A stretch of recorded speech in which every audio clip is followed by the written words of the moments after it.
Hello, everyone. Welcome to Professional Questers. I'm Chris, and I love tabletop role playing games. Even more than that, though, I love hearing about the characters in those games. So I decided to interview people in the TTRPG world about the people they love to play. Then I flipped the script and talked to the played people, the lovely characters themselves. Joining us today is the lovely Star. Star, I'd love it if you tell us about who you are and what you do. Yeah, so thank you so much for having me. This is going to be really fun to flip the script because I also have a podcast, and my podcast is called Characters Without Stories. So I interview people about characters they haven't had a chance to play. But I love talking about my characters, and this is one that I got to play fully all the way through. Um, so my podcast is called Characters Without Stories. I am kind of on all of the social media except X. So you can look for me by Characters Without Stories. I'm on TikTok a lot. You can also just go to my website. You can also catch me most Saturdays streaming with DN Denial on Twitch. We have an all-woman game called the Moonstone Matriarchy. It's D&D, and it's been a lot of fun. I'm playing a sorcerer in that campaign, and that'll become relevant. Love sorcerers. I'm a sorcerer main, so Yeah, yeah, that's the point is I'm bringing a sorcerer to this podcast. I'm playing a sorcerer right now. I love sorcerers. they're great. Can confirm. This particular episode is going to focus on the ones we leave behind us, the characters that we have finished, whose adventures we have put to rest, so to speak. Um, so I guess the question becomes, who did you play? Yeah, so the character that I did play, her name is Solana Datura.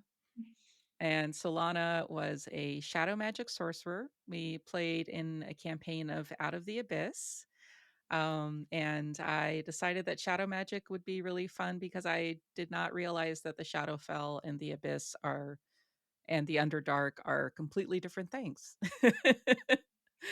So I thought it'd be particularly relevant, and it was not. It's okay. That's okay. I can relate in a way.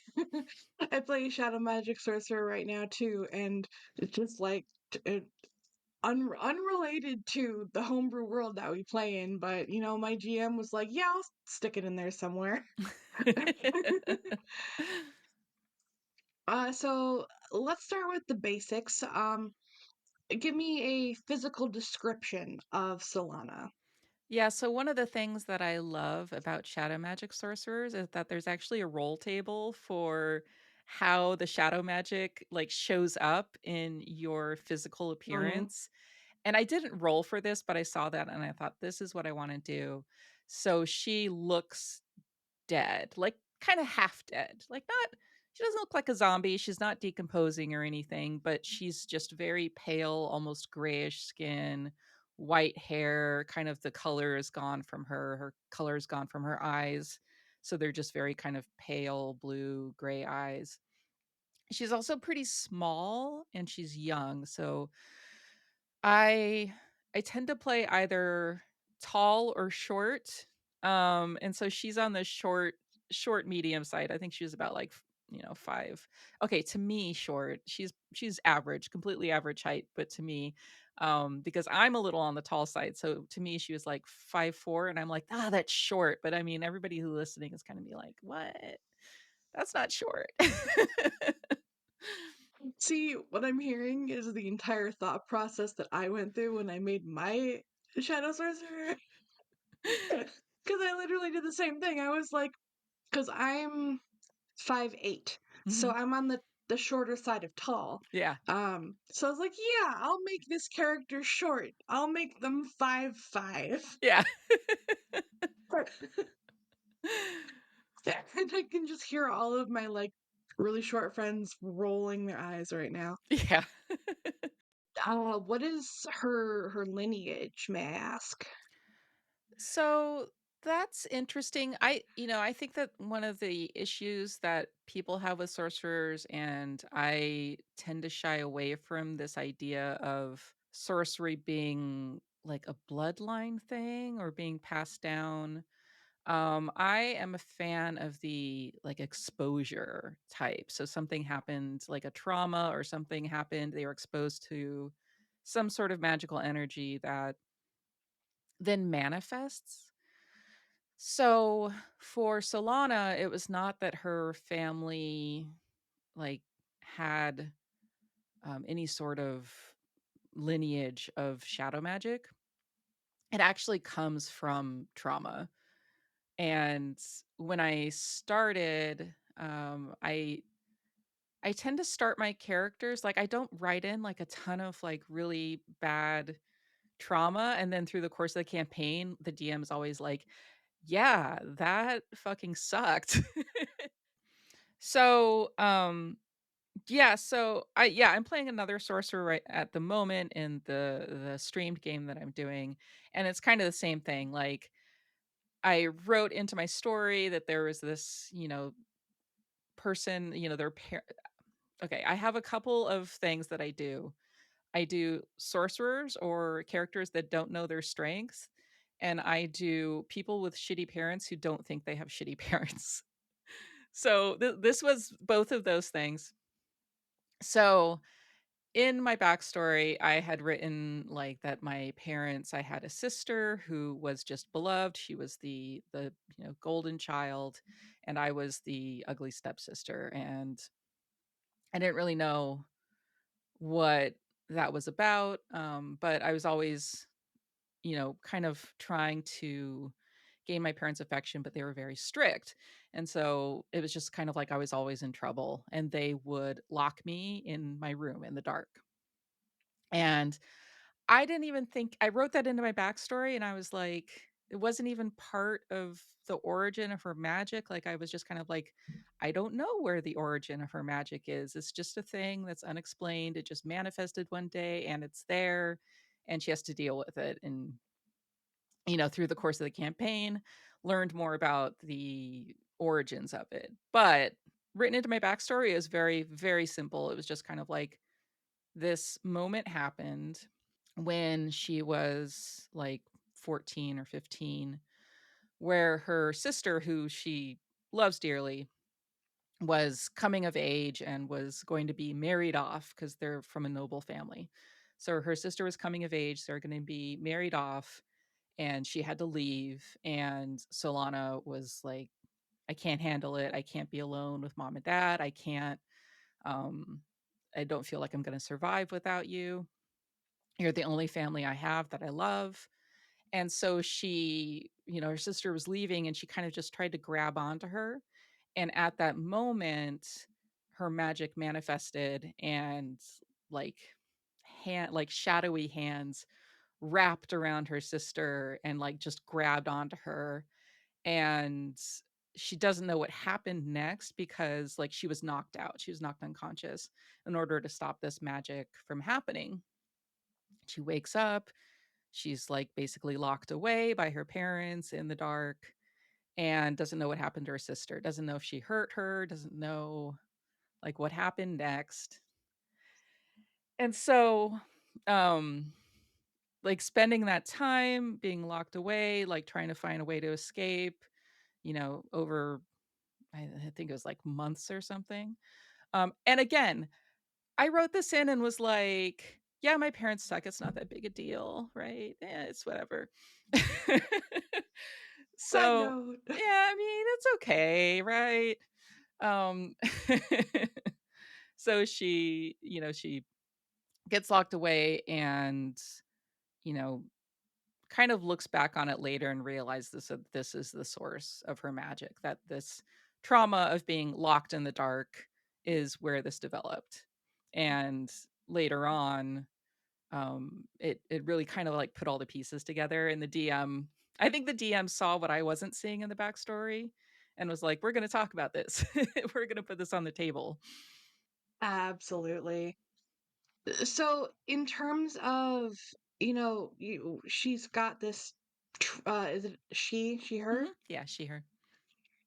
She's got, this trauma that she has experienced, I imagine that plays into her personality to some degree, regardless of whether you intended it to or not, I guess. Mhm. I don't know if that's an assumption that I'm making on my part, um, but how does her personality sort of manifest itself? It's it's interesting. I think part of it is that she believes her magic is evil or that it comes from a dark place or that she shouldn't use it because of how it affected her sister and how her family viewed it.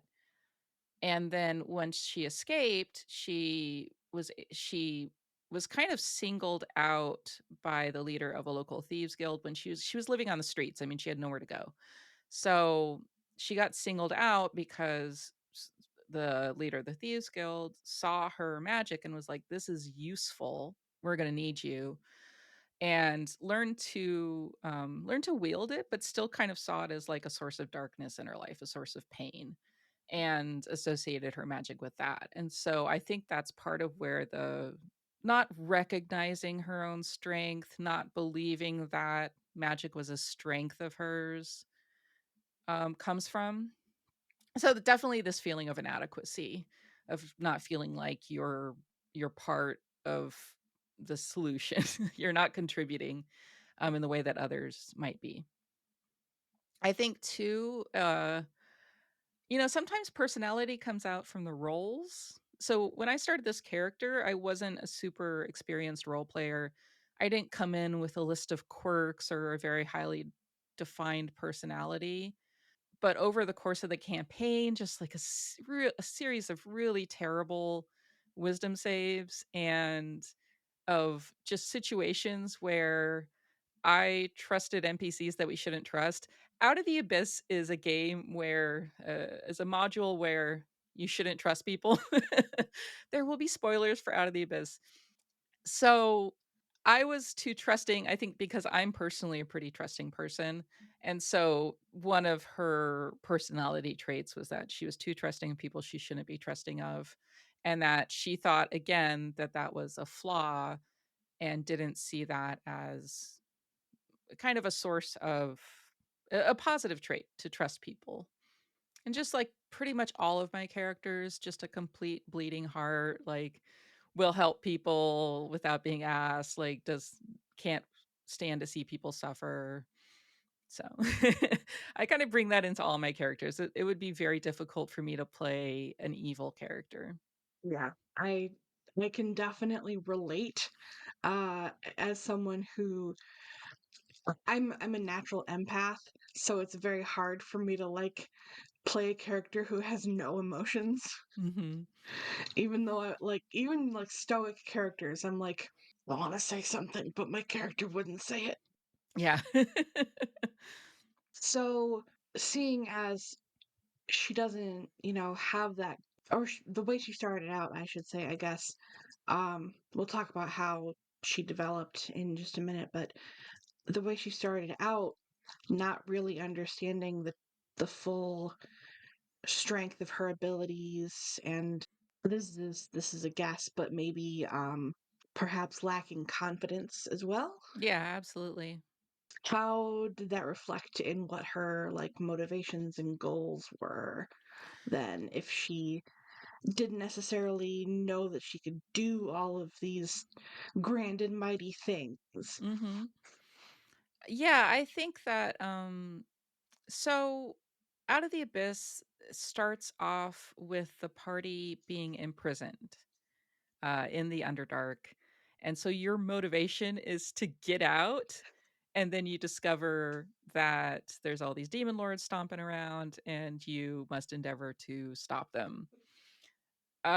It's not it's just it's got a very built into the module kind of motivation, which worked for me as a new player or newer player at that point. So I didn't come in with a powerful motivation. I would say that I On a subconscious level, was motivated by the desire to see my sister again, but on a conscious level would have said that I was scared of that, or that I didn't want that, that I didn't wanna burden her, that I was worried about what I would see when I saw her again.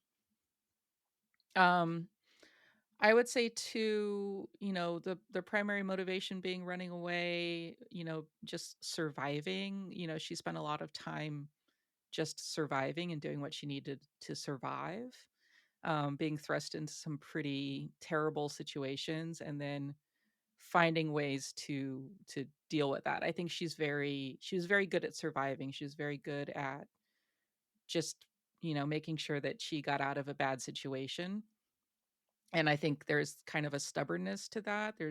She had a very stubborn streak, I will Yeah. say. Um, so in terms of like developing her powers, I always kind of set a motif. I think sorcerers are one of the ways that I think sorcerers are fun, or one of the things that I like about sorcerers is that you can play really hard into the motif of your spells and where your spells come from and what kind of spells you cast and why. And so, being a shadow magic sorcerer, I was very much leaning into spells like fear. And I think that was part of it, was that like her spells were not pretty. Mhm. Her spells were like shadowy black hands and, like Mhm. causing fear and causing terror in people, and as useful as that was, and as I got a lot of use out of that spell fear. I used that spell constantly. But yeah, was definitely not a, like, hit you with a firebolt kind of spellcaster. And so one of the things I really like to do with sorcerers, because they're not wizards, they're not studying a book to figure out what spells they're Mhm. going to learn, is it's an interesting question. It's like, well, how do they learn the spell then? What do they even know can be a spell? Like, do they meet a wizard who can help tutor them, or do they just figure it out? And how do they figure it out? Does the power just manifest within them? And so the way that I played it, and this was honestly more internal than externally role played in the game, was that she saw things and then echoed them or copied them, but they were delivered through her own kind of personal motif. So, fear was, I think fear is like a second level spell, maybe, or a third level spell. I can't remember exactly. That sounds right. Yeah. So it was a spell that she learned because she had been terrified by the Demogorgon. And that was she was caught, like I said, bad wisdom save. She was caught in this moment of incredible terror and had to basically be physically taken out of the situation. And so, when you cast fear, you kind of make yourself into this larger than life avatar of somebody else's fear. And I think that her experience with Demogorgon, it made sense for that to be one of the spells that she would then master. And I kind of did that similarly with most of the spells she took. So I saw her developing her power as being very specifically a reaction to the world around her and finding ways to survive that world. I think that's definitely a valid way to approach that sort of thing. And in that same way, that's how you establish things like your character's greatest fears or their quirks and mannerisms or their flaws is through the gameplay. It is definitely one approach that people take, and have not I have not given that enough credit, I think, in my own approach to creating characters, and I think that actually might be something that I would want to try too. Mhm. Yeah. I think it's hard to come into a game with somebody that's fully fleshed out that then makes sense in the world as it's being built. Everything will get adjusted. So when I first started the game, like I said, I had very different ideas about the backstory than what ended up being her backstory. I essentially started retconning parts of it and adjusting parts of it so that it made sense with the events of the story. And I find that I do that a lot. I'm not very strict about sticking to the backstory. I'll stick to what's been, kind of established within the game, but everything else is kind of on the table to shift just a little bit. So, Mhm. in this case, in this instance, there are a couple of big things that shifted, and one of them was this kind of mentor, this leader of the Thieves Guild, who it was kind of a second mother, like not really with that same level of love, but a mentor, somebody who took care of her, somebody who taught her how to use her magic because she was also a sorcerer. And, I had always just kind of been like, yeah, she was on a job and she got caught and they took her to the Underdark, and that's just what happened. But over time, it became, well, why did she get caught, but everybody else didn't?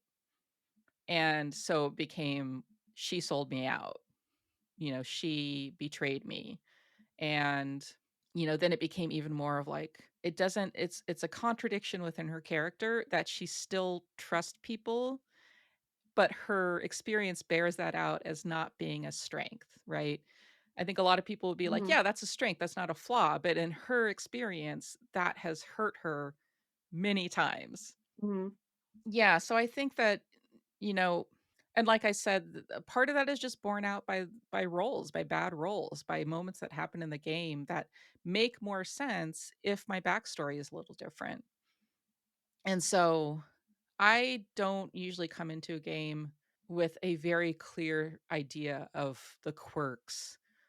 I don't come in with a very, like, set idea of even things like flaws, because I think it's more interesting or just more fluid, more flexible to learn those things within the context of the game. That is really good food for thought, honestly, because I don't often consider that kind of approach. I personally love, you know, really fully fleshing out a character, and if I ever don't fully flesh out a character, it's because I didn't have any ideas. But um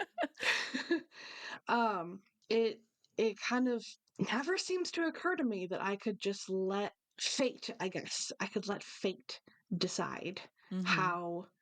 how this character came into existence and how they manifest their own existence, I guess is the word.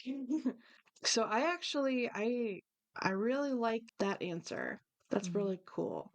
What is your character's overall kind of story? I know Out of the Abyss is a module, so that has like a set plot, but within that, I know she was had shitty parents. She was a member of the Thieves Guild who, as you said, got sold out, you discovered. How did her story continue to be told over the course of this campaign Mhm. into her story? Mhm. Yeah, Out of the Abyss is very much a survival game, which I love. I know some people are like, "I don't wanna keep track of spell components," but I'm like, "Gimme, gimme." I because to me, I'm like, "Oh, the idea of a magic user being stuck in a situation where they do not have an arcane focus, it's been stolen from them, and they don't have components, they've been stolen from them. I have to now make finding components a part of my quest, and I have to discover, like, I have to look at my spells and choose ones that don't have components because I'm in a survival situation. And so a lot of the early game is really just being chased around the Underdark by drow. It's really going from one situation that's pretty hairy to another, and on along the way kind of discovering this larger uh, demon plot. The demon lords are trying to get out of the abyss and take over the Underdark and the material plane.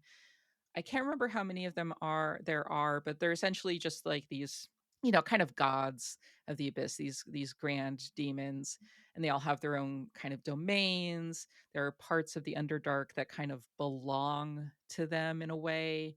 And so you're really kind of just going from place to place, encountering a demon lord, dealing with that in some way. And one of the first ones you encounter is the Demogorgon, and you can't fight the Demogorgon at that point. You're like level 2, I think, when Oh you get boy. there. Oh no. So it's very much like, this is a scary world. There will be monsters here that you do not want to fight, and you will still encounter them. We're not going to like hold back in that regard. And if you fight them, you are stupid and you will probably die. I'm just hearing that like tiptoe, like do do do do do do do do do. Yeah. Yeah, there are, a lot of games don't really do much in the way of travel or being pursued. This game does a lot more with those kind of survival elements, and the travel and getting from place to place is harder. Um, the Underdark is a large place, and you crisscross the Underdark. You go pretty much everywhere in the Underdark, which is a really cool setting, by the way. So she doesn't know the people that she's adventuring with. They basically all got thrown into the same cell. And, again, another part of the beginning of Out of the Abyss is that there are a bunch of NPCs in the cell with you, and you kind of choose which ones you're going to help escape. And then along the way, they can, depending on who you pick, they can become friends, they can become enemies, they can leave you, they can betray you. And so, you really can't take all of them. I don't remember how many there were, but essentially, I think we started with 5 players. Oh my It fluctuated. goodness. We had more to start, and then we lost a couple and we got new ones. So it changed. I mean, it was a 2-year campaign. So, a campaign that Gotcha, gets from gotcha. level 1 to level 17, Yeah, it's yeah. you're gonna have some people leave and some people join. It's gonna Mhm. fluctuate. So we started out and there were, gosh, it was me. So yeah, it was me, and then we had a paladin, and we had a war cleric, and we had a rogue. And then there was our DM played a trick on us. There was another player who was not actually going to be playing the campaign, who was there for the first session, and he talked shit to a guard, and the guard just like killed him. Just like pushed him off a ledge and killed him. And we all the rest of us were like, "What? That you could just die in the first session?" And and then he didn't come back. And we were like, "Oh my god. He was so sad. I feel so bad for him. He really just doesn't wanna come back." And then he came back at the very end of the campaign as a different character. And I was like, "Oh my god, were you so sad when your character just died so soon and you never came back?" And the DM was like, "Yeah, that was to show you how dangerous the world was. That was a complete joke." My So, god, I mean, I guess it worked. yeah. So at various times there were different numbers of players, but it was essentially, for the beginning of the campaign, it was the 4 of us, and then we each had an NPC that we had rescued together and took with us on the journey. So we didn't know each other. We were just kind of thrown in together, and just kind of like, well, if we stick together, we have a better chance of surviving. There's obviously, this is a very, very dangerous place, and none of us know how to navigate it. None of us know anything about the Underdark. So it makes more sense for us to travel together. And then, of course, you form friendships and things like that. So it was, you start off in Sloobladoop, which I may not be saying that right. The names in the Underdark are really hard. So you start off, Demogorgon comes, destroys a town, you run. You go to another town, shit happens, demon lord comes, you Oh run. no. It's a lot. It's a lot of that. It's a lot of like, here's a town, there's a lot of people who are very dangerous, you need some information, so you're going to find the dangerous people, and they have their own machinations, and they will probably fuck you over, and you will have to run again. um so it's like, discovering how to take the demon lords down is a big it's like the central mystery is like, how do we do this?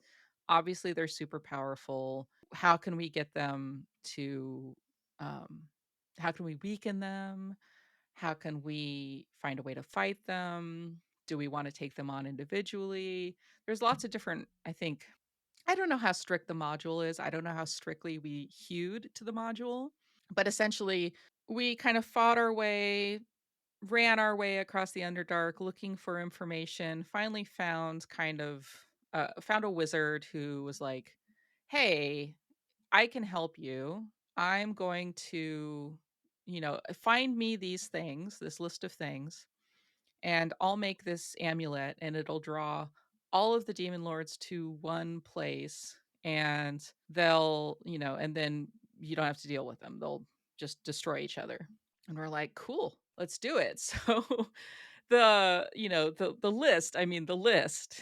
These are not easy things to It's get.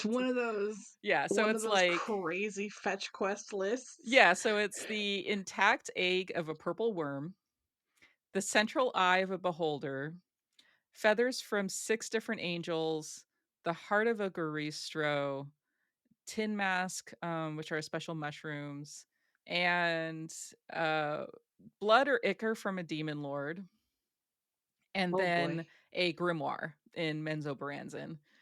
So, funnily, the funny thing was is that, we got the egg from the purple worm really easily. That was the one that was easy for us.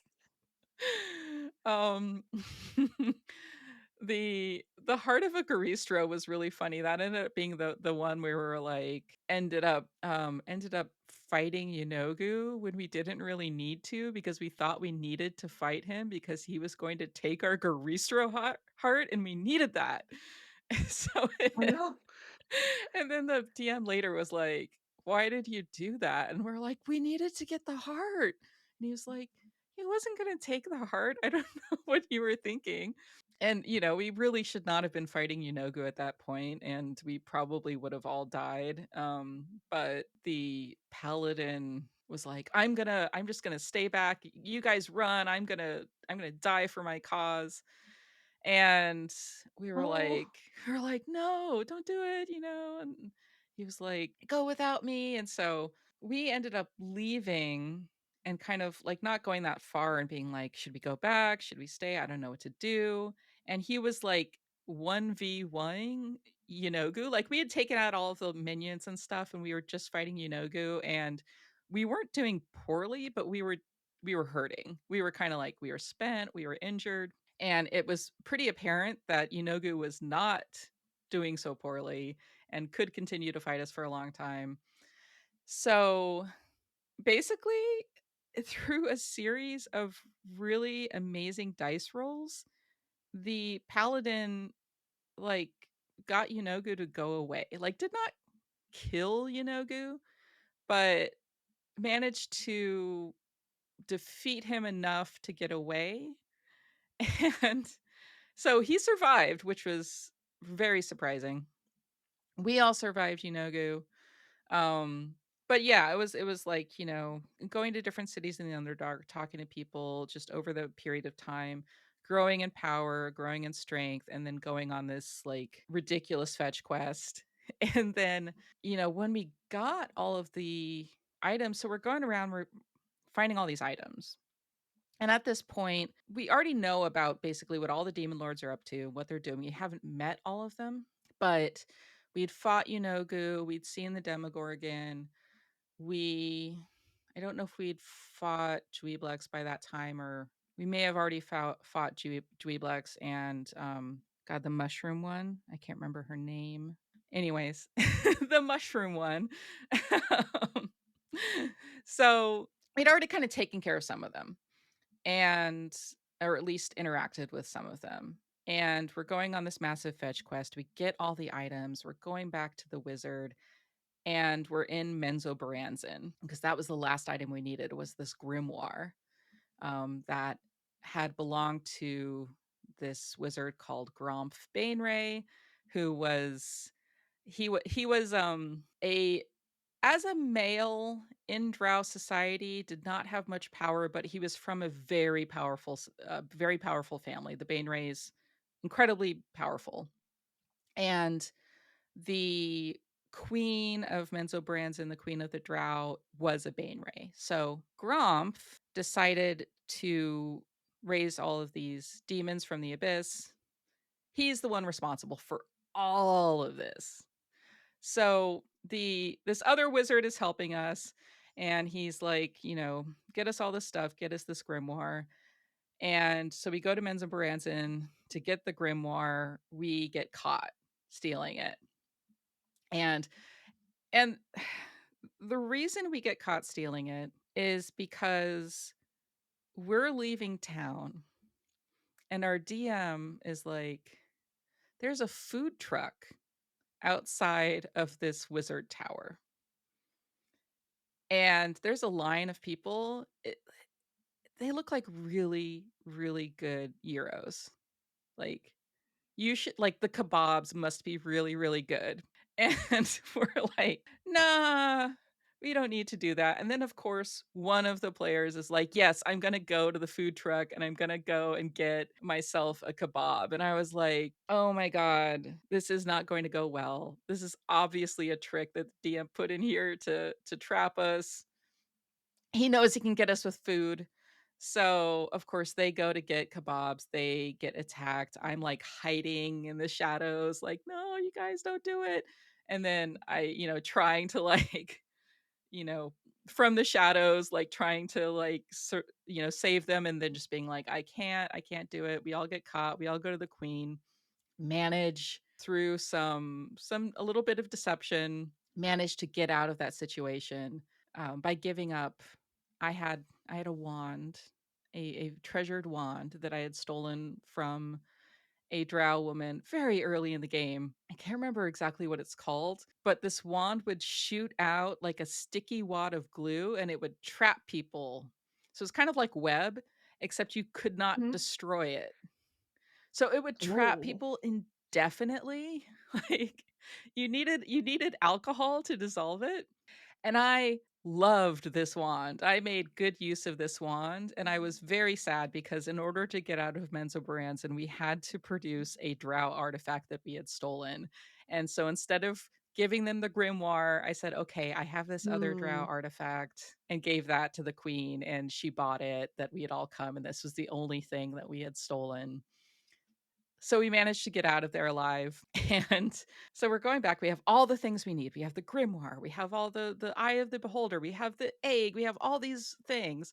We're going back to the wizard, and this drow wizard who had been helping us out is like, "You know that when you do this, the wizard wants you to put this amulet in Menzoberranzan so that when they call the demon lords, it will completely destroy the city of Menzoberranzan." And this became the central conflict of, like, the last third of the story because my character was like, "I'm not fucking killing like, a whole city." Like, yes, Mhm. they tried to enslave us. Yes, they're obviously like, their society is bad. Like, their society is not good. Their rulers are not good. The way their society is structured, not good. I completely agree. But that doesn't mean I wanna just throw a bunch of demon lords at them and have them stomp around the city and destroy everything. Like, that's genocide. And Yeah. the Yeah. paladin is like a paladin of, I don't know, he's a paladin of glory, I think he was. And he was like, "Drow killed my family, like, they had tried to enslave us this whole time we've been running from them, they've been trying to kill us, like, we need to do this." And so we were just butting heads, and I was like stubbornly like, "This is not going to happen. I'm not going to let this happen."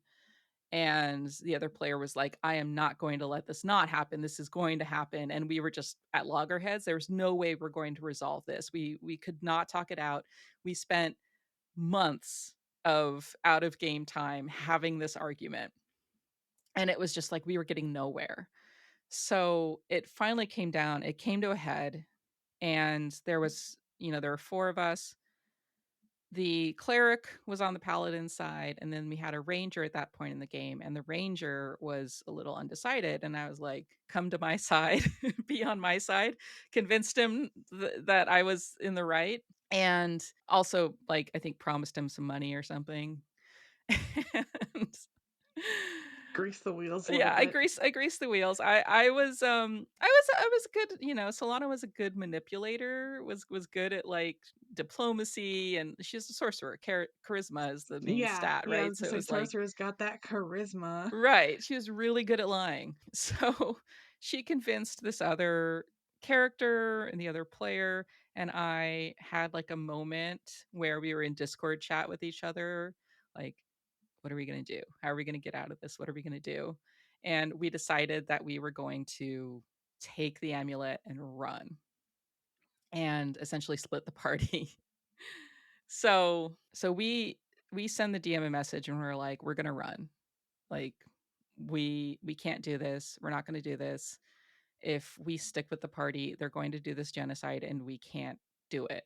So we're going to take the amulet and we're going to go to the labyrinth because we had been there before. We had gotten rid of uh Baphomet, we had gotten rid of Yenogu. There were no more demon lords there, so it was relatively safe.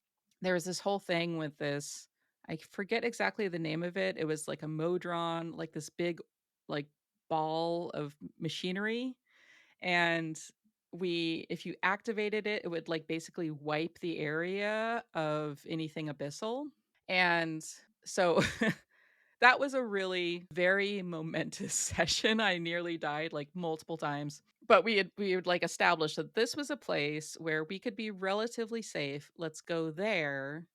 Let's just leave the amulet there, come back, say that we left it in Menzoberranzan, and get the wizard to do the spell, to do the ritual, and then the demon lords were gonna stomp around the labyrinth and kill each other, and all's good. But we didn't really think about how far away the labyrinth was from where we were. It was like a 12-day journey, and so the other player that I had convinced to join me on this journey to split the party, we're going towards the labyrinth, and he's like, "I'm a ranger.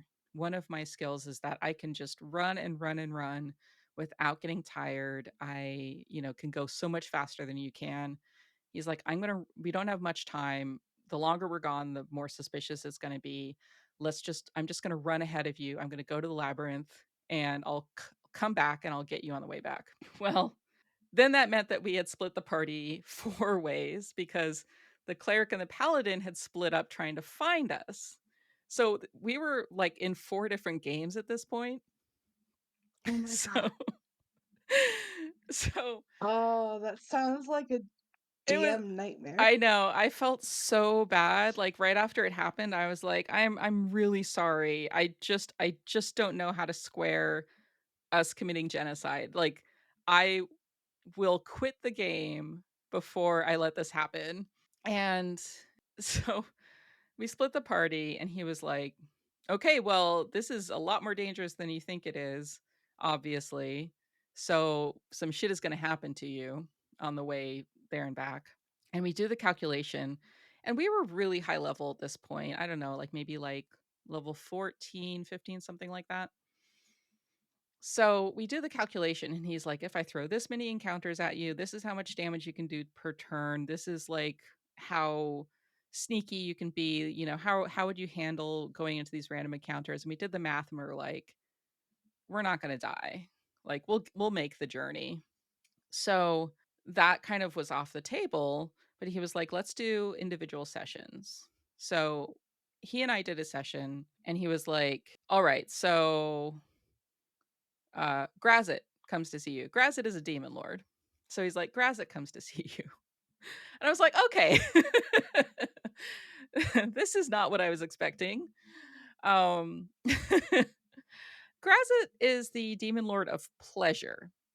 So there's definitely like a Cool. very like, there's like a sexual vibe there. There's like a hedonist vibe, right? It's very much like, as far as demon lords go, it's not the worst. It's I'm kind of like, well, if I'm gonna hang out with any of the demon lords, this was probably the best one to hang out with, at least the most fun, right?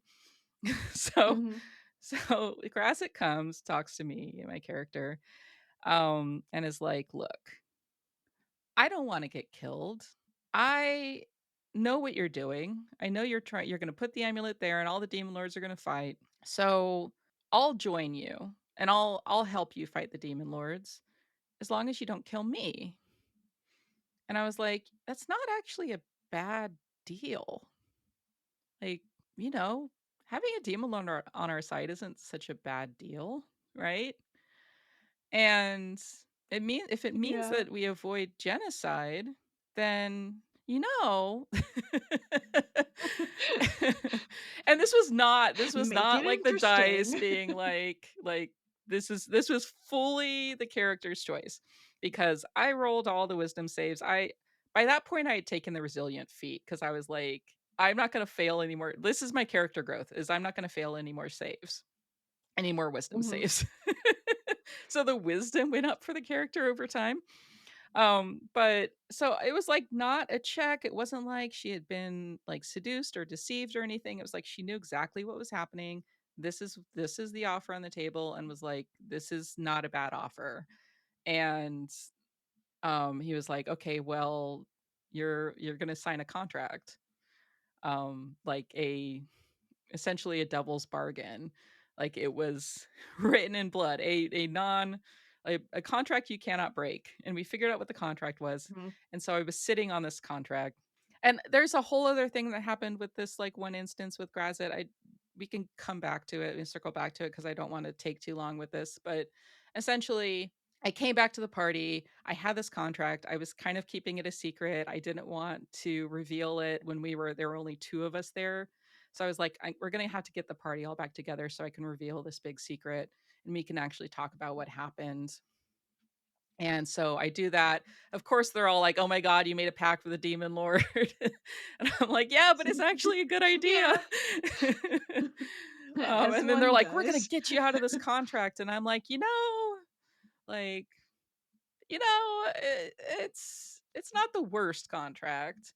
I mean, if I fail to keep up my end of the bargain, then yeah, I'll become like, a I forget what the lowliest of devils or whatever in the hells, like just the not even like really sentient at that point. Mhm. And I was like, "Oh shit, that I did not realize that was what was gonna happen to me. I just thought I was gonna be, swept into the hells and just be in the hells." And I'm like, "I could deal with that."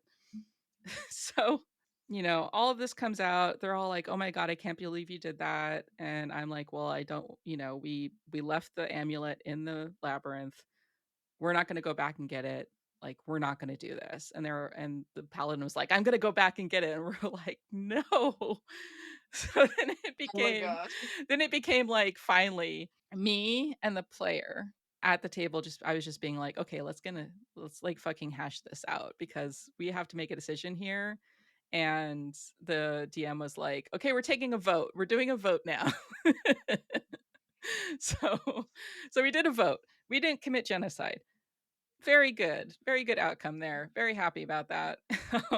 And yeah, so essentially, we did that thing. The amulet happened. The demon lords fought each other. I think we had to kind of clean up. We had to fight the Demogorgon at the very end because they were the demon that survived the battle royale. And Grazit fought Of on our course they were. side. I fulfilled the bargain. Nothing bad happened to my character. It was all good. And that was kind of where Yay. the story ended, was just kind of like, "Hey, we killed the demon lords. They all got sent back to the abyss. Our adventure's over. We're no longer fighting for our lives. Suddenly, what do we do?" And then it really just was like written out epilogues in the Discord chat. Like we didn't really like we did Mhm. a little bit of role play at the end. Essentially, Solana went back home and found her sister finally and had to face up to that. And her sister had been severely injured when that happened, when that magical energy happened, when it first manifested. And you know, Solana had to come to terms with that, but also her sister forgave her, and her sister had a kid at this point, and she had named her son Sol after Solana, and it was really sweet. So that was really the last scene that we actually role played for that character. That's lovely. Love a good reconnect with long lost family. Yeah.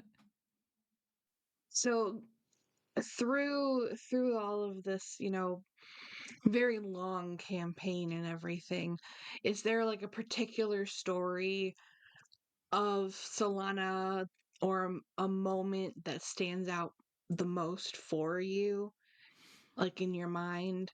Yeah, I think and this became a bit for the rest of the campaign. So, like I said, I made a lot of use Good, of good. the spell fear. So, there was a moment, the rogue player, the player who was playing the rogue when we first started the campaign, they had to leave halfway through the campaign, which is terrible because I love that player. He's fantastic. He's that chaos gremlin. He's that one player who will always touch the thing, will jump off a cliff without knowing what's going to happen. Just very much always that player, which is really fun. In this instance, we were in Gracklstug, and we had all decided to get completely wasted for some reason. So, um, so one of the other characters, the paladin, was like, "I'm going to buy a bottle of absinthe, and we're all going to drink this bottle of absinthe together." Oh So, of course, we do that, no. and and what's funny is that the DM doesn't drink. And so I'm like, I've actually had absinthe before. Like it's not Mhm. the it's not the scary thing that a lot of people think. It's like, "Oh my god, you have like one drink of absinthe and you're hallucinating and you go on this crazy trip." Like it's not really like that. Modern absinthe does not have wormwood in it. It's not like that. Yeah, yeah. So, but our DM was like, "This is what it's like," because he doesn't drink. So Mhm. he like looked up Good. absinthe on Google or whatever. And so he's like, "Yeah, you guys are all like hallucinating. You're just like you're so wasted." So the rogue character is like, "I gotta find some cows." Like I think just became fixated on getting a hamburger because one of the things about the Underdark is that you cannot get surface food. And so we were all, like, jonesing for, like, hamburgers and shit. So so he was like, "I really need a hamburger. I'm gonna find some cows." And we're like, "Alright." And so he's a rogue, or his character was female, so she was a rogue, and so, of course, is like, "I'm gonna sneak into the pasture or whatever. I'm gonna sneak into the where they keep the cows," and then just fails all the rolls. The cows stampede and just end up, like, in the middle of, like, the in front of the tavern and everything, just, like, totally stampede, just cows everywhere.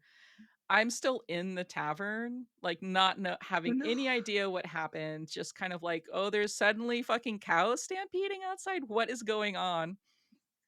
And so so it's like pandemonium, we're all drunk. The paladin is like, "I'm just gonna go out there, I'm gonna kill all these cows." And I was like, "No, we don't need to kill all the cows. Look, Fear has a 15-foot cone. Like, I can get all of the cows." So so I'm like, "I'm gonna stand at the door of the tavern, I'm gonna cast fear on all of these cows." And part of the spell description of fear is that you transform into what the target of your spell fears the most. Love, love, Mhm. love this spell because of that text, because then you have to be like, as a DM, I love being like, "Oh, well, what is that monster fear the most?" And you get to describe something really fun. So, in my instance, I was like, "Well, I know what cows fear. They fear butchers." So turned into just this, like, massive bloody butcher holding these, like, sharpened cleavers to scare the cows, and, like, all of them failed that check. Cows are not good at wisdom saves. It'd be weird if they were. Just solved the whole yeah. Yeah. Like, one cow is really wise, and you're like, "What's up with that cow?" So, just completely solve the situation with this one spell, transform into this massive, terrifying butcher, and it just became this thing that I was now known in Gracklestugh as the Butcher of Gracklestugh. That was my name. Like, that was what people knew me as, like, "Have you heard of the Butcher of Gracklestugh?" And it just became No, and this I don't know if I want to. yeah, yeah, and I was like, "What do you mean? People are calling me that? Oh my god," and, like, for a good portion of the campaign, like, Solana was like, "Oh my god, people are calling me the Butcher of Gracklestugh, this is the absolute worst." But the Sounds like I'm a serial killer. yeah. But then we went, oh god, I can't remember where else we went, but basically everywhere we went, when I cast that spell, I would turn into something that had knives, and so it was it was like I was the butcher of Gracklestugh, and then I was the butcher of Blingdenstone, and then I was like I just became like the butcher of every town in the Underdark. So, I am yeah. just the butcher of the Underdark. Yeah, the butcher of the Underdark, and it just became a bit throughout the campaign. "Oh, it's the butcher of Gracklestugh. Oh, it's the butcher of Blingdenstone." So, that was one of my favorite moments. It's one of those times where that chaos player, like, just gives you that really, really funny moment that goes completely off the rails. Getting drunk in D&D or any game is just A plus content. Well, it's like we Like get S drunk now. tier. I mean, being drunk now is already dangerous, like, being drunk in our contemporary society is already dangerous. We don't have swords. We don't have spells. Mm, Like, think about how much more dangerous it would be to be drunk and have spells. that's just not a good idea. Yeah. Like, are you gonna I feel like magical societies with magic should, like you should have to have a license, like, if you hit the drinking age, like, you have to get, like, a special license or something. I have to prove that you're responsible Yeah. If and not, have like you get a ticket, it's like magicking while drunk, yeah. casting under the Was it influence. casting? Yeah, I was gonna say like casting under the influence of CUI. Yeah. I gotta put that in my homebrew world now. So, on the topic of sort of your concept or inspiration versus sort of the way that this character manifested and their outcome, how did your character grow in relation to the story that you set out to tell? And I guess to elaborate, kind of like what ended up changing between the original story that you created for the beginning of this campaign and the story that had been told by the end. Yeah, I think I had set up before the campaign wanting that classic sorcerer character arc of the moment of discovering your powers to the moment of mastering them. That character arc of learning to trust your own power, of learning to value your own power. And that I mean that very much happened during the course of the campaign. It happened very slowly, but that is probably the thing I stuck to the most. What changed a lot was the specifics of the backstory and the way that the character saw the backstory.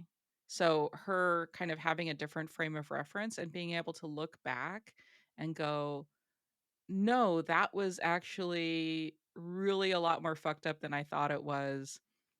And then finding out where that power was coming from and discovering how much trauma she had endured that she didn't realize how much it was. She didn't this is really heavy. So, I think that, I haven't dealt with, I haven't, been assaulted. I haven't, had to deal with abuse, but I have, as I think a lot of women have had instances in their lives where something happened that was messed up and you dealt with it and you diminished it. You diminished its impact on you.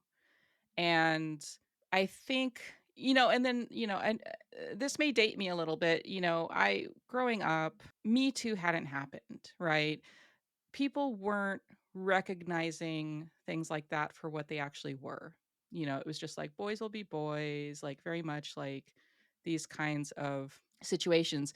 And I don't want to say that like my character had been assaulted in that way. That's not at all. I'm just comparing that kind of feeling of looking Mhm. back on your life and going, I identify this as abuse. I identify this as assault. I identify that this was messed up and I dealt with it and I minimized it so that I could move on with my life. And I never healed because I never understood what it was. Right. Mhm. So I think that was very much what happened to Solana is that not only did I, as a player, refine, change, retcon, adjust her backstory, but I, as a player and a character, recognize parts of the backstory for the traumas that they were. So, and I mean, and I could go into, I don't know if you want me to go into kind of like this moment of realization, but for me, it was very powerful. Um, Absolutely. If you're comfortable with it, please yeah, do. yeah, yeah. And I won't, I'd say if I was going to put a trigger warning on this, I'd say child abuse. Um, in Solana's instance, like I said, her power came from trauma. She was locked in her room, or later on after her magic had manifested and she had hurt her sister, she was locked in kind of a dungeon or a cell. Like it was she was being imprisoned. Before that, it was like she was being punished. Then it became she was being imprisoned. And one of the forms of punishment that was enacted upon her was being locked in a room that was completely dark and being alone in the dark a lot. And one of the things that I had always put into her character that I had never really justified or thought through that much was that she was very comfortable in the dark and like actually found comfort in dark places. And that may seem like really counterintuitive, but No, I um get that. yeah. It was like I think I know what you're getting at. yeah, yeah. And so this moment that where Solana met Grazit was, like I said, a solo role play session with the DM, just me and the DM, because it was really just this conversation between my character and Grazit.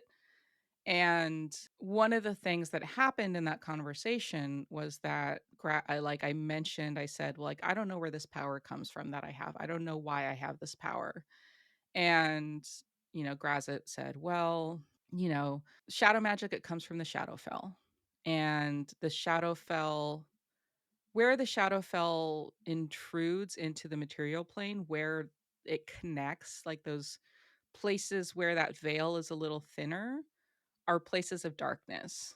Not necessarily literally darkness, but places where it's dark. And I was like, "Oh shit." "Oh shit."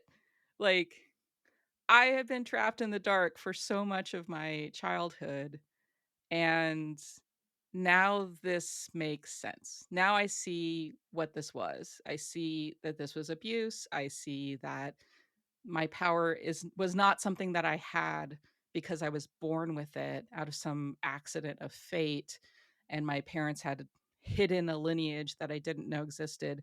My power was born from what they had done to me. And I'll just mention one of the mechanics of shadow magic sorcerers is that you have a hound, the Hound of Ill-Omen. Very cool. Love the Hound of Ill-Omen. I named mine Doggy Darko. Yeah. I called mine Fluffy.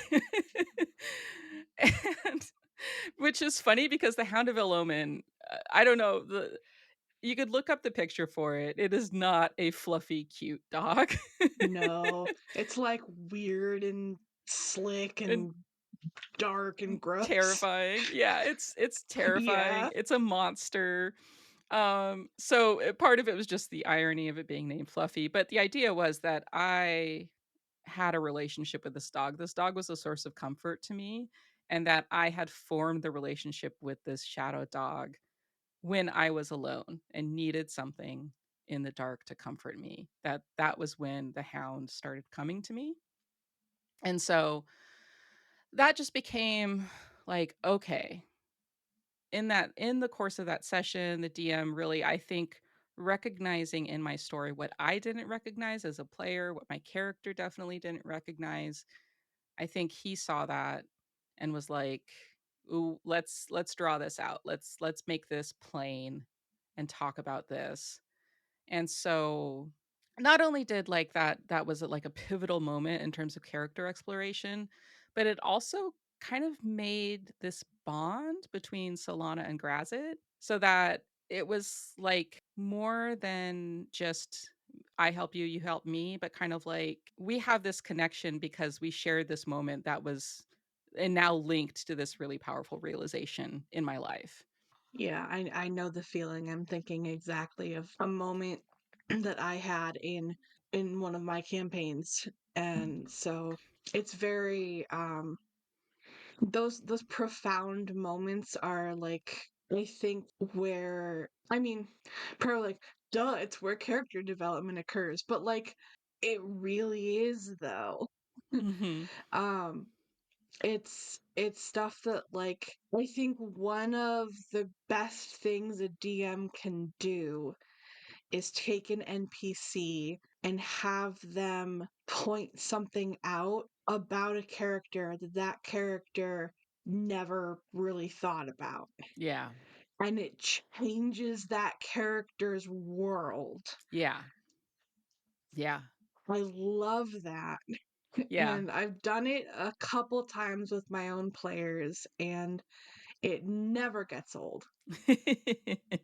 I mean, I feel like not only do I as a player do this all of the time, in Mhm. fact, my current sorcerer character who I made to be very lighthearted, very just kind of like I it was supposed to be like a very short, like, you know, a few sessions or something, like a 3-session mini campaign or something like that. So I was like, I'm not gonna spend a lot of time on backstory. I'm just gonna like my idea was like we're like lunar sisters. We're like a bunch of people who are in service of the moon goddess. So I was like, moon, rabbit in the moon, rabbit, magician's rabbit. Okay, magician's rabbit, sorcerer. Okay, wild magic is fun. I've never done it. Okay, it's a rabbit who's a wild magic sorcerer, and like their magic is all about illusion and basically like a magician, but the rabbit is the magician. And I was like, backgrounds, backgrounds. Let me look at the backgrounds. I'll just pick one that looks fun. Oh, okay. Celebrity Adventures Scion. Like my parent are a celebrity adventurer. I'm like, that'll be fun. That'll be really cool. And, and then of course, being me was like, yeah, my mom was this like really famous adventurer and like my whole family, they're just always like adventurers, they're really famous, but like I got turned into a rabbit when my wild magic surge, I got turned into just a large rabbit. The character sheet, Herringon. Actually, just giant rabbit. Um, Just a giant rabbit. just a giant rabbit. And like a 4 foot tall rabbit. So I'd written to the backstory that my mom was an adventurer and she was a celebrity, and I just wanted to be like just like her, but then I got turned into a rabbit and now she won't let me adventure with them. I'm like, this is lighthearted. And then the DM is like, your mother sucks. I'm gonna make your mother the BBEG. So now it's like in the campaign, everybody's like, okay, when are we gonna kill your mother? Like it just became this thing. And I was like, oh my God, I've written like a sorcerer with shitty parents again. This got completely off track because I'll try and bring it back to Solana. But I just think, you know, my DM saw something in my backstory that I didn't see in my backstory. And I talk to people on my podcast about characters all of the time. And I'm talking to people about characters that they haven't had a chance to play yet. And so they're writing a character and they haven't had that DM tell them things about their character that they don't know yet. And I'm that person on the podcast. I'm the person who's like, huh, your parents kind of suck, don't they? And then they're like, oh shit. Oh my God, I'm learning things about myself. So I think it's so Wield true. that power. Yeah. I think it's just you need somebody else to see it and to recognize it. I think that it's really hard for people when you're writing a character to not put something of yourself in that character and not recognize that that's coming from you, that that's part of you. And I mean, I'm not gonna go into, like, how any of this relates to me personally, like, I don't really wanna go there, but I'll just say that, like, there are parts of myself that I put into characters consciously, but most of the time it's completely subconscious, and it's not until the DM or someone says, "Hey, wait a second." You try to be so different, and it's like, nope. So, circling back around to this idea of, what happens once the story has been told. Mm, What sorts of thoughts went through your head as you tied up Solana's story? yeah. Well, so the last thing, like I said, the last thing was this not confrontation, meeting with her sister, kind of getting that forgiveness, meeting her nephew, like wanting to form a relationship with them, moving back to her hometown now as like a little bit of a celebrity, but like a retired adventurer. She's still very young, but I was like, this is not the kind of story that has a perfectly happy ending. This cannot be that kind of story. Because we have a character who saw like absolutely terrifying things, who has gone through so much over the course of this campaign, who has fought and defeated demon lords, who has contemplated genocide and had the power to accomplish that and narrowly avoided it. And I was like, that changes you. There are very few people who would have those kinds of things happen to them and not come out different on the other side. And for that different person to be unaltered or unharmed, to be happy go lucky, right? And it was like, I was like, I cannot see for Solana, even though she was able to reconcile with her sister, even though she loves her sister dearly and wants to maintain a relationship with her, even though she loves her nephew and wants to maintain a relationship with him, I think she tries that. She tries to do that. She thinks she can, and she finds over time that she can't. And I think too, there's the issue of Grazit because she formed a bond with him. And I mean, I didn't really go into any of this with any depth. He is the demon lord of pleasure.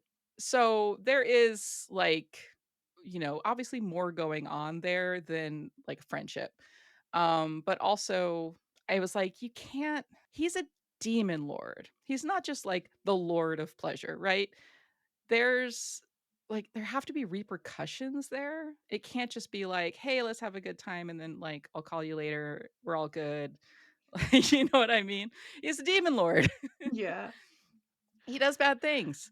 Um, and I was thinking to myself, I'm like, "Well, what is the danger in pleasure?" Right?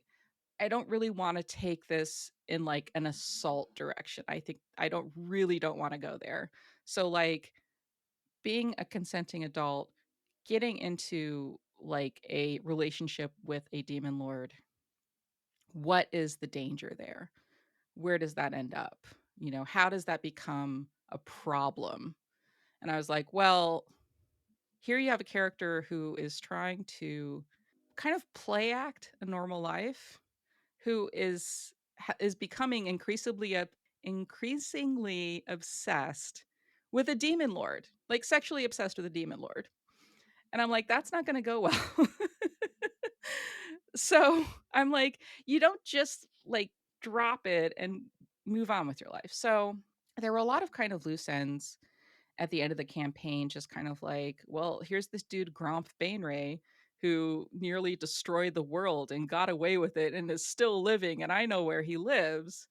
And then also our DM kind of tantalizingly was like, "Oh, Grazit's, like, ex-girlfriend essentially is Igwilv, who is Tasha from Tasha's Hideous Laughter. Oh, Tasha's yeah, okay. Tasha.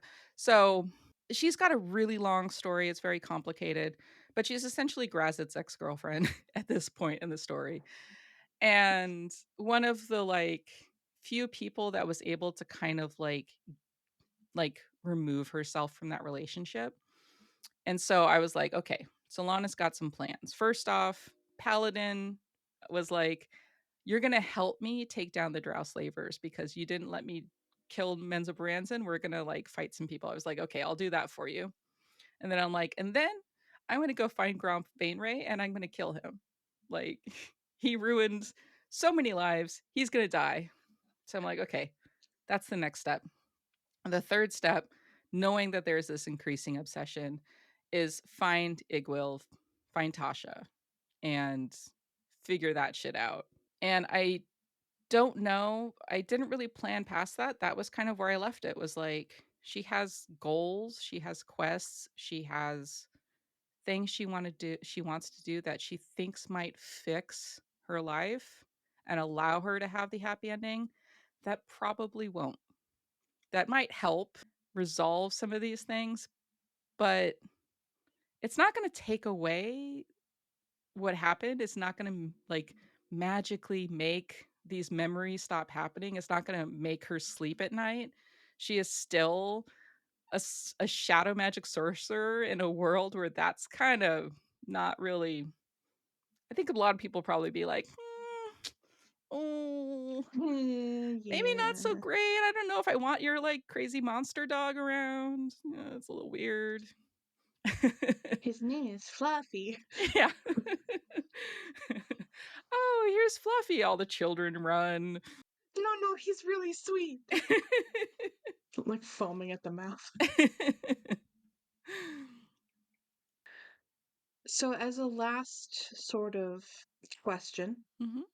which I guess isn't a sort of, it's this is the last question for this section. Mhm. What advice would you give your character as they enter their next phase of living or the next journey in their life?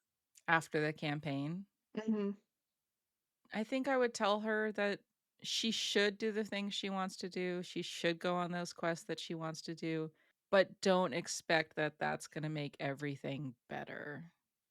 That it's okay to have trauma.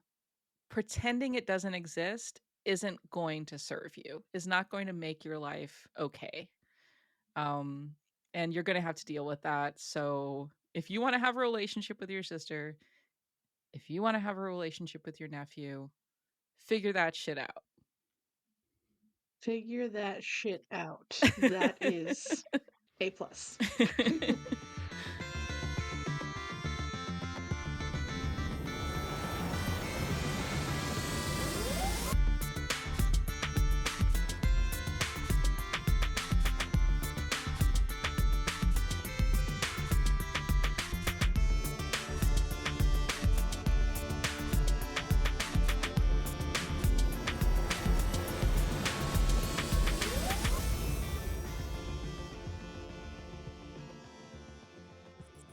And as we always do at this time in the show, we turn the spotlight onto Solana herself, played by Star.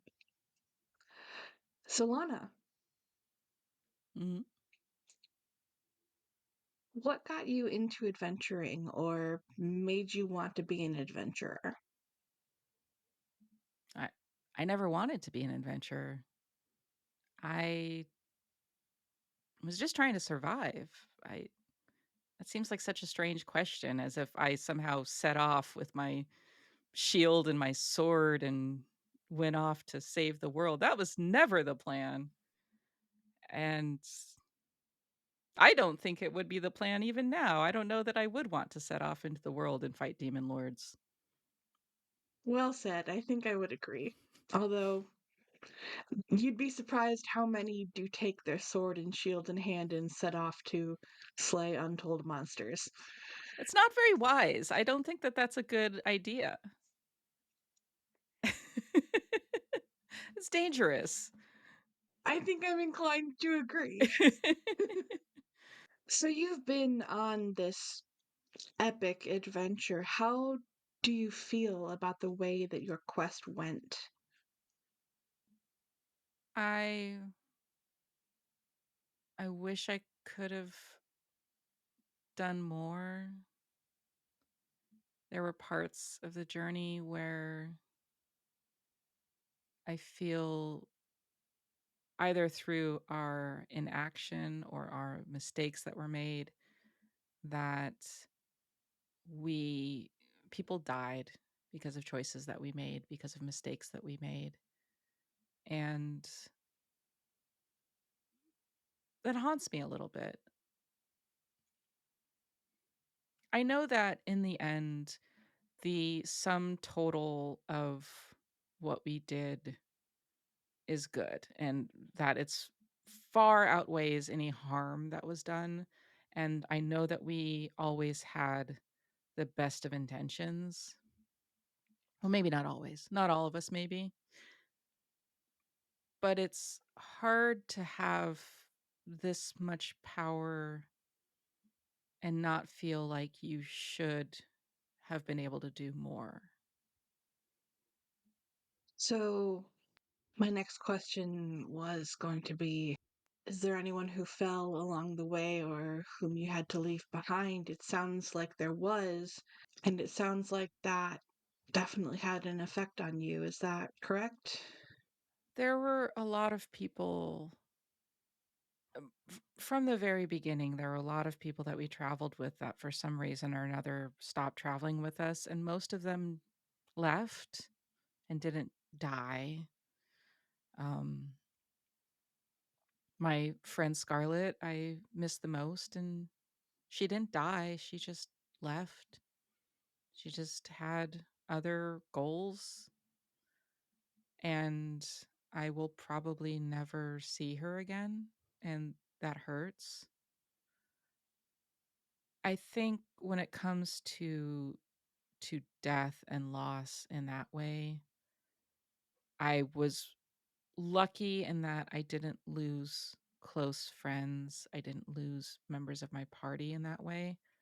But there were a lot of instances where there were people who I wanted to save but couldn't. There were, I mean, whole cities decimated that we might have been able to stop had we been there. And that's very hard. Now that your quest is over, though, are your fears, hopes, motivators, are they still the same as they were?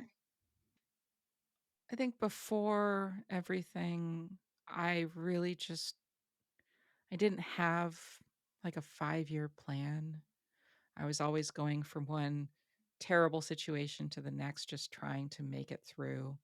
And for so much of our journey after we escaped from the drow, we were doing exactly that, just trying to survive. It was, what do you do as somebody who comes in as a future slave, I suppose, captured, imprisoned, and you escape, but nobody thought, "Hey, let's go fight some demon lords." Nobody said, "This is something that we should be looking to do." If somebody had said, "Why don't you go fight some demon lords?" I would have said, "Are you fucking insane?"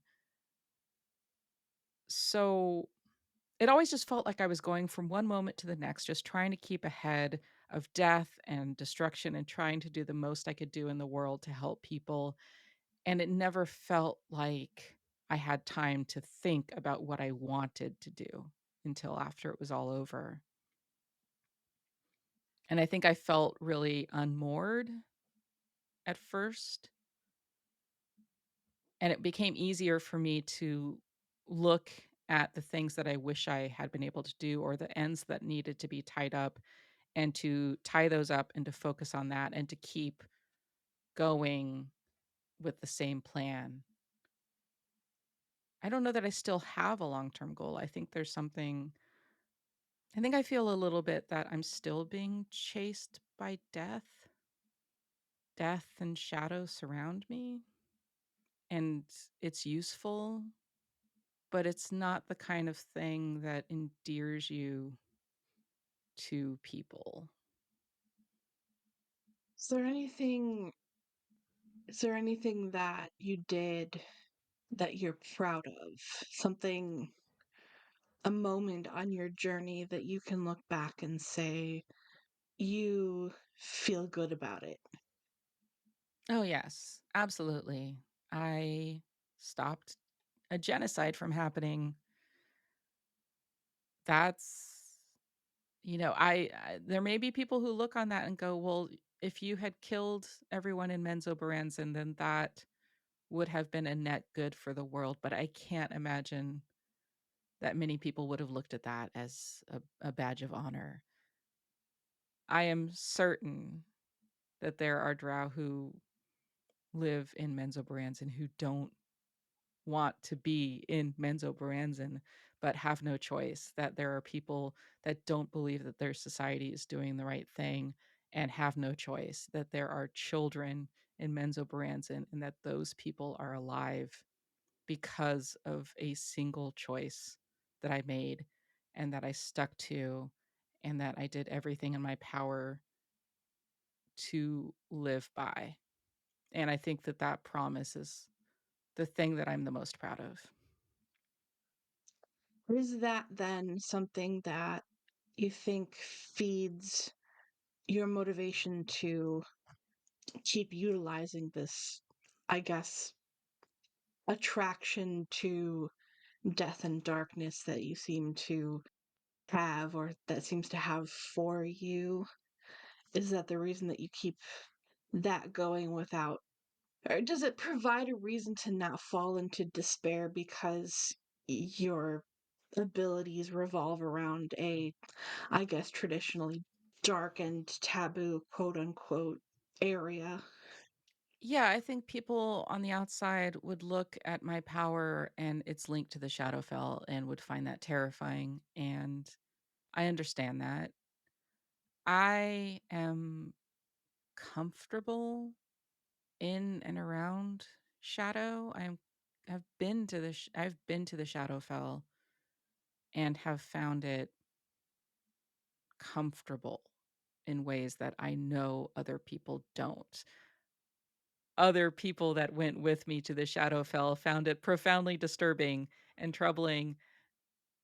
So I know what people around me think of my power and where it comes from, and I don't blame them for that. I think that I have so much power that I have spent so much time developing in the service of doing things that I think are worthwhile and necessary.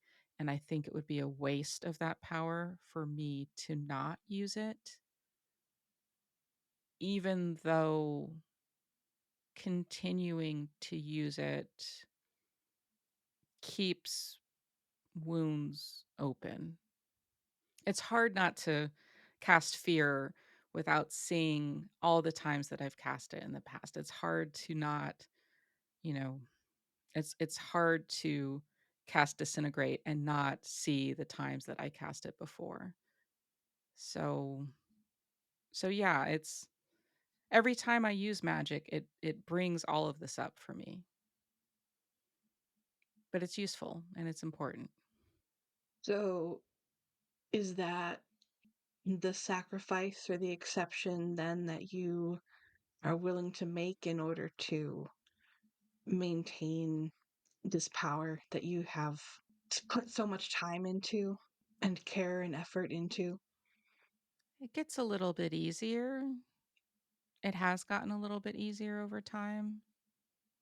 There was a point where I myself looked at my power as a source of pain, um, even disgust or shame, and I don't feel that way about it myself anymore. I don't think of my power as a source of shame. I know that other people see it differently. But I think just because I've been through so much in my journey through the Underdark that it's like using a muscle that's been injured. You just kind of feel that ping when you flex it, but you do it, because you have to. You have to use that muscle. If you want to, lift the heavy load, you need to use that muscle. And you're just kind of like, this is okay. It hurts, but it's okay. I can deal with it because I need it. And maybe eventually it won't smart when I do that. I hope. It is the constant hope, isn't it? So, what are you going to do now? Well, Riazo's asked me to help him take down some drow slavers. I'm fully behind that. I think that he thinks that we're going to go and take down Menzo Branson, and that seems like a pipe dream to me, but there are individuals. There are there are groups. We can stop what we can in the surface world. I think I do want to meet Gromp Bainray because he is responsible for all of this harm, and I think he needs to pay for it. And I'm not usually the kind of person that would kill in cold blood, but sometimes it needs to happen. So, if you could change anything at all and have it stick, what would it be? It can be big, small, now, then, here, there, anything.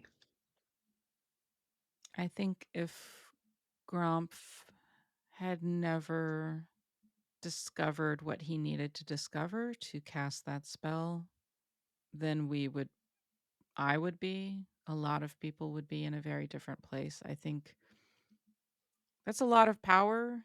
It's hard to even fathom what it means to change one thing. And so I'm trying to be specific. And I think this is the one thing. Do you have any loose ends you'd like to tie up before you transition into this next part of your life?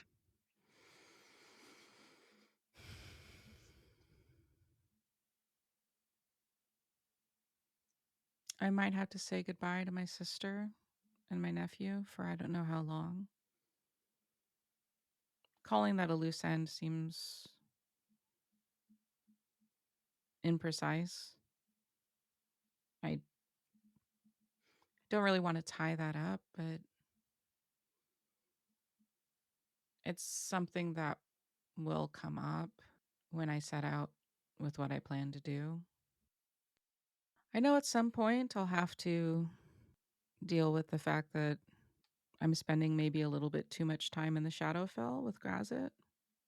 It's maybe not the wisest thing to do, and I know it will probably come to haunt me if I continue.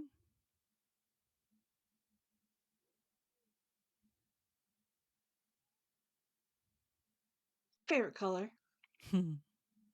I think like the deep reddish brown of my sister's hair because it always felt she always was so full of life. And I always felt, I mean, in a way, I'm full of death. I'm colorless, I'm pale, I've been bleached, and I like warm colors, you know, deep colors that remind me of life and, you know. So yeah, I think I guess auburn. I don't know. That's a good color. Yeah. What's your favorite animal? Well, fluffy. Though I wouldn't say I'm generally a dog person, but fluffy. I'm a little bit fond of cows now, I'd have to say. I'm sure there's a story behind that. Oh boy. Is there? As a sorcerer, you already have so much power, but is there a power that you wish you had? It's never been well, I mean, perhaps my response to this is a little too practical because the first thought that I have is what kind of powers could I have, not what kind of powers I wish I had. My The spells that I have learned over time have always been reactive. They've been things I've seen and replicated. They haven't been, "Oh, I want to, make this person, I want to shoot a frost beam out of my hand and hit this person." I never was like, "This is what I want to do. How do I get there?" It was never I never had that kind of control. So, there's part of me who thinks it's almost frivolous to say, what magic would I like to cast if I could cast magic?" Um, I think if I had the power to heal my sister,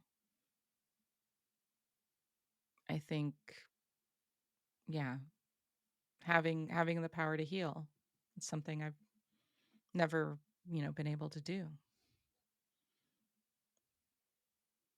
Would you rather fight one horse-sized duck or 100 duck-sized horses? Oh, 100 duck-sized horses.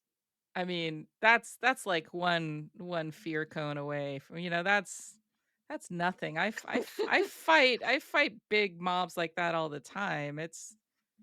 That's old hat for me. Good.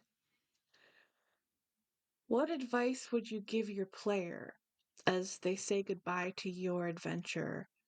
I would imagine to go start a new one.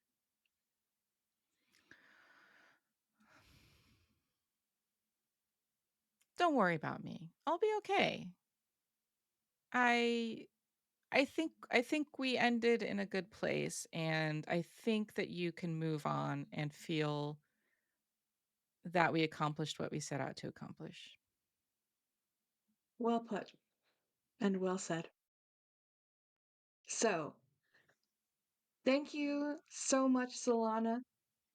Thank you so much, Star, for being on the show. And thanks so much, everybody, for listening. The link to Star's podcast, Characters Without Stories, will be in the podcast description. If you want to support professional questers, you can donate through Ko-Fi at ko-fi.com/profeshquesters, or you can subscribe to a monthly tier there or on Patreon to get lots of good bonus content and rewards. Links will also be in the description. You can also follow us on Instagram at Professional Questers, Twitter at ProfeshQuesters, and join our Discord at the link in the description. We have a good time. Have a wonderful day, everyone, and I hope your adventures are always good ones. Say goodbye! Bye. Thank you.